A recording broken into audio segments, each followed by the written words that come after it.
عني للحياة اللي عايشها. كرهت الغمة قلقة ما كنت مدير فيها حياتي كل داخلة في عيد. يا هلا سي بشبش، واش بيك تخمم طايح عليك السواقع موسيال ولا؟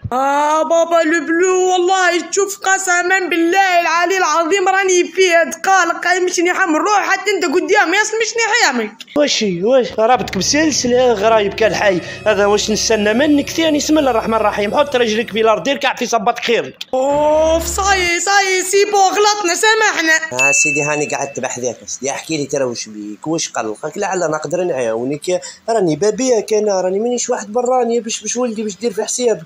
والله يا بابا ألف حاجة نضربها في 90 تضرب في العارضة وترجع لي، والله يا بابا كرهت شوف باش ما تبداش تطلع وتهبط في راسك، اني نعرف خمامك الصوار ذبح حاجة واحدة أخرى ندز معاك الروضة. عندي حل واحد اخر حاب تسمعه تو نحكيهولك. بابا ما تبدا نشفك النصائح تاع اللي قلت لك كان تجبدها مش بدها يمكن مش بدها ما تفرقش.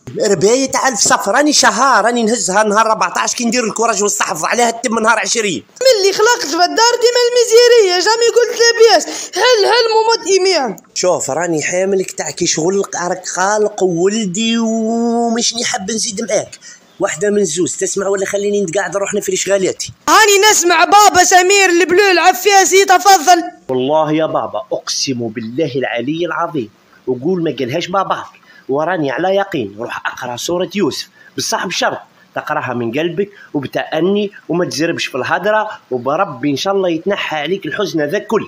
الدنيا تقول موني كوح وبابا يقول لي اقرا سورة يوسف، فبابا انني ما نهدرش على الصور، فهمني بارك مشاكلك كيفاش تتحل. اسمع الهدرة قالهاش الاخر وتصنطني مليح. سورة يوسف عليه السلام بابا علمتنا انه المريض يرتاح كما ارتاح يعقوب عليه السلام من عينيه ورجع يشوف، وانه الغايب سيرجع بابا بعد 40 سنة او اكثر. يوسف عليه السلام رجع وتلاقى بالاب بتاعه يعقوب عليه السلام. ونزيد كل حاجة، والحزين بابا يفرح والمظلوم ينتصر مثل ما انتصر يوسف عليه السلام من عدة أمور صارت له، وأن المتهم ثانية بابا سيبرأ مثل براءة يوسف من السجن، وأن المسجون سيفك الله أسره. هذه راهي حوايج عديدة ذكرها ربي في سورة يوسف باللي شوف تقراها برك ترتاح نفسيا. روح جرب. ثم الكل في سورة واحدة استغفر الله العظيم وأتوب إليه. ومازال أنا جايك. السورة ذي يا بابا نزلت على الرسول صلى الله عليه وسلم في عام الحزن عند وفاة عمه أبو طالب الذي كان يسانده هو بابا ضد قريش، والزوجة تاعو خديجة رضي الله عنها أول امرأة تدخل الإسلام، والزوجة تاعو كان يحبها الرسول صلى الله عليه وسلم حب شديد، فارقهم وكان حزين نزل عليه ربي سورة يوسف ارتاح الرسول صلى الله عليه وسلم. هذوما كل عنا والله يا بابا نحن لا نقر ولا نقر، الثقافة هذه عنا زيارة في الجانب الديني.